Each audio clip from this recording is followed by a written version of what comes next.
The 16th argument used against the existence of God is entitled Contradictions, and there are several that are presented in the article. The first of them is, Moses comes down from the mountain in the Old Testament with the tablets of the Ten Commandments in his hand. One of those commandments being you shall not murder, and yet when he gets to the bottom of the mountain and finds that people had committed idolatry, he commands the people to kill those who were responsible for these idolatrous actions. He also mentions against slavery, which is something we've talked about in a couple of other presentations in this series.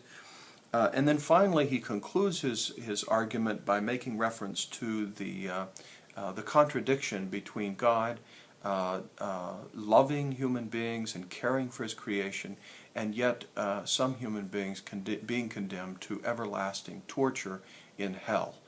So the argument here is that the doctrine of hell is a contradiction with the idea of God being love, and then in the Bible itself we see these contradictions, like in the case of Moses. Now let me quickly respond to each of these. First of all, with respect to Moses coming down from the mountain and giving the tablets of the Ten Commandments which say not to murder, and yet he instructed people to put to death those around them who had committed idolatry. First of all, this is not a formal contradiction, because the Old Testament is filled with references to types of crimes or types of things that were punishable by capital punishment. So we have numerous cases. For instance, if a person murders another, takes the life of another human being, then they too are guilty of a crime that would require their own death. So if I murder someone, then my life is to be taken in return. So the commandment regarding murder very specifically has to do with, it is not in my hands to take the life of an innocent human being. But in the Old Testament there are many people who are considered not innocent, and that for societal good and for retribution purposes their life is to be taken. Now this is a huge topic. It's a very complex topic. A lot of attention has been given to the issue of capital punishment and whether or not it should be practiced today, and what the justifications are for it, and so on. But it's not really important for us to go through those now. It's only important to note that it's not a contradiction to say that it does not belong to me to take the life of an innocent human being, but on the other hand to say that there are some crimes for which a person's life can be taken by those who have the authority to declare that. In the Old Testament, idolatry for the Israelite people to whom God had revealed himself. Remember, just a few days before, the Israelite people had been delivered from Egyptian bondage and had crossed over the Red Sea. And so God had revealed himself to them in very profound and remarkable ways. And yet they had chosen to disobey or turn away from this God by creating some kind of idolatrous image and turning away from Yahweh, the true God who had rescued them from Egypt.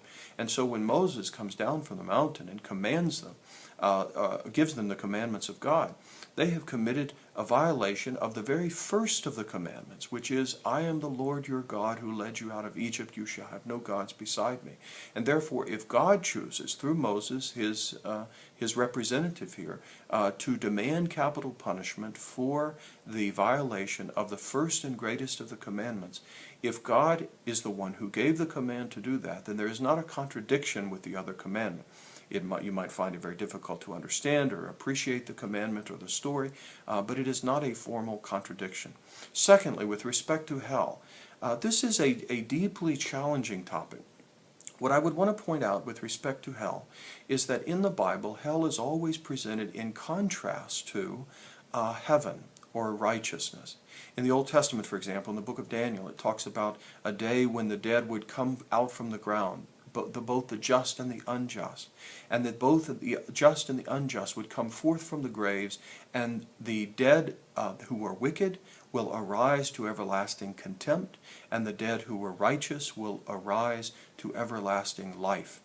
And so there is this theme in Scripture that you have those who have done wickedly, who will be punished, and you have those who have been righteous, who will be blessed, and who will experience life.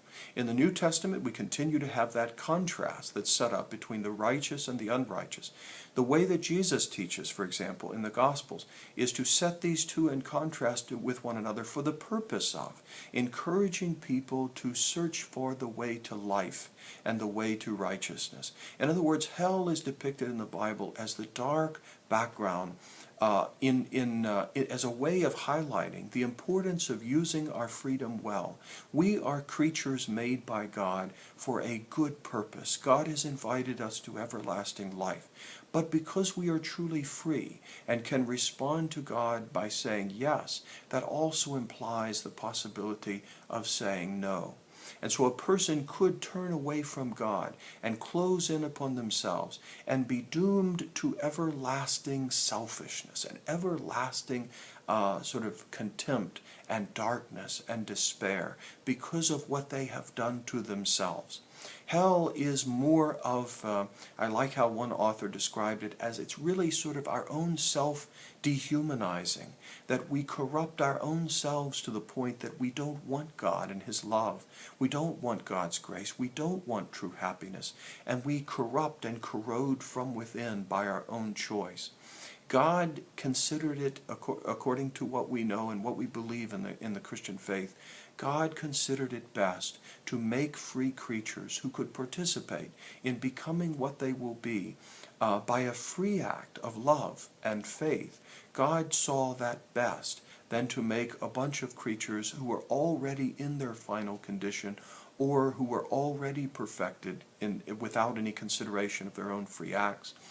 God saw it best to make creatures like this, which involves the implicit possibility of hell, or of one opting out of God's invitation to happiness and of love by their own choice.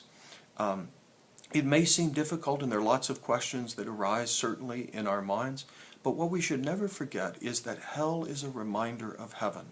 Hell is a reminder of the wonderful reality of life and hope and happiness that some, unfortunately, choose to turn away from and corrupt their own souls. And that's what we call hell.